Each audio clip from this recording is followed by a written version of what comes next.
sense.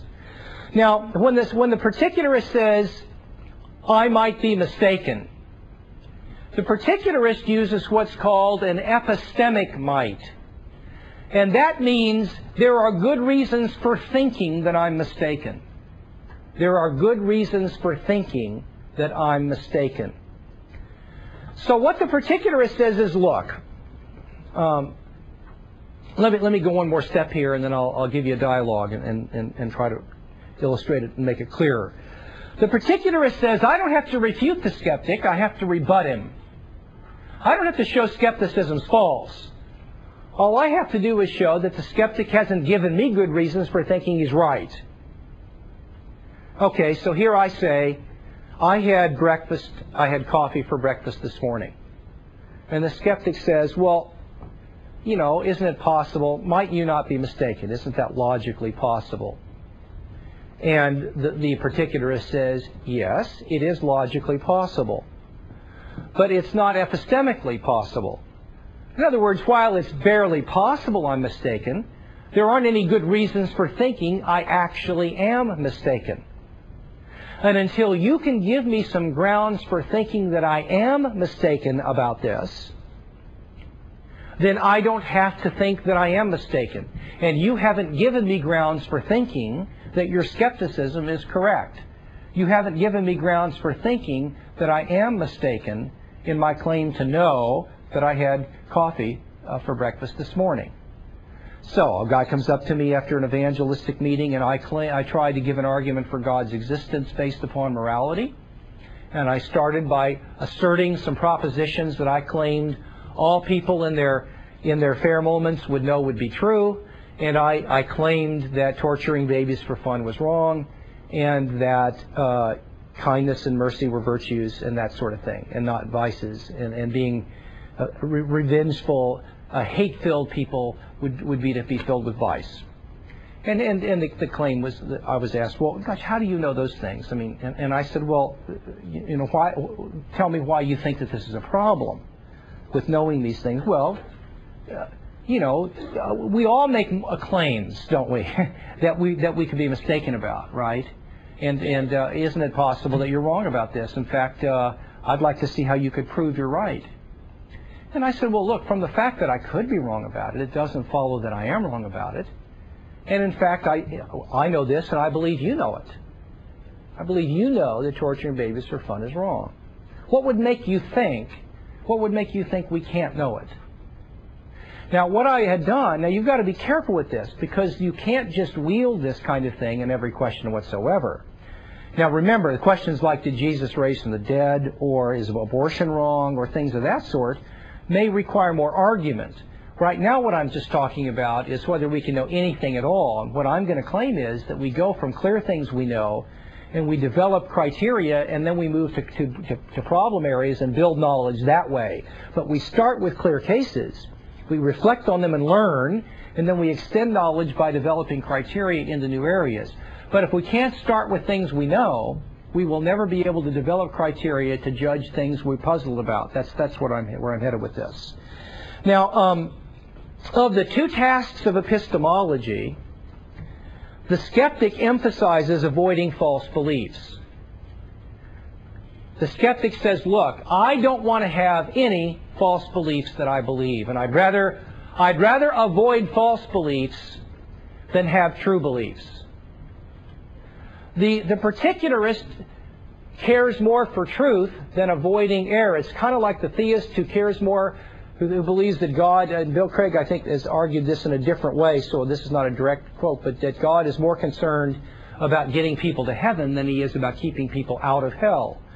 Otherwise, hell has veto power on heaven, C.S. Lewis put it. The particularist says, I'd rather have truth, even if that means I'll have a few false beliefs.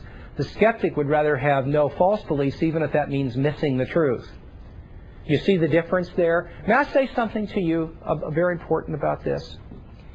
Your life can be harmed every bit as much by failing to believe something that's true as it can by believing something that's false. And I think that needs to be said, because there's an attitude today that there is sort of a general presumption towards skepticism, and if you're an enlightened, intelligent person, you'll take a skeptical stance on things. There's this sort of this general... I've never heard anything even approximating a good argument for that stance. Now, it may be, UFOs, okay, I think you ought to start with... There are certain areas, but guess what?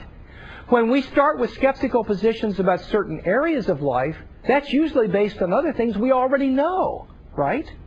And we feel like we're in a pretty good cognitive situation with regard to UFOs or things like that, so we have a right to be skeptical. But that is a long way down. That's an expression of a whole bunch of things we already are taking ourselves to know, you see. But in terms of the general idea that you're actually a wiser or better person to somehow doubt things as opposed to believe things, and that we ought to care more about avoiding error than having truth. Look, you can get hurt every bit as badly by refusing to believe that something that's true, that is true, than by believing something that's false. And that is very important to keep in mind. Now, the particularist talks about the right to be sure about something. He says, look, we have a right to be sure about the things we know. I have a right to be sure that I had coffee for breakfast this morning. I have a right to be sure that mercy is a virtue. Now, when the skeptic hears that, the particularists say, look, I know I had coffee for breakfast this morning, or that mercy is a virtue, and I have a right to be sure about that.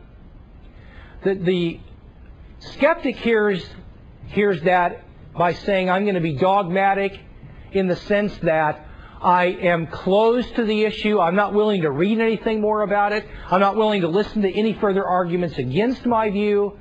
I'm closing conversation. And so the skeptic says that particularism, because the particularist claims to be sure, not in the sense of 100% certain, but claims to know some things, well, that closes conversation. That closes the conversation. Now, so what we have at the end of the day then is that the particularist starts by things that we know, and he believes that we do not have to prove that we can know things before we can know them. And he asks the skeptic to try to tell him why he thinks we've got to know how we know before we can know anything at all. And he has a very different picture of knowledge that is generated here. Now, what can be said in favor of particularism is that particularism is a better account of knowledge that harmonizes with the fact that we really do know many things. Roderick Chisholm says at the end of his article, one thing in favor of particularism is that it does allow us to claim what we already knew we could claim, namely that we know many things after all. To say it differently, before you ever came to this class, you knew many things, didn't you?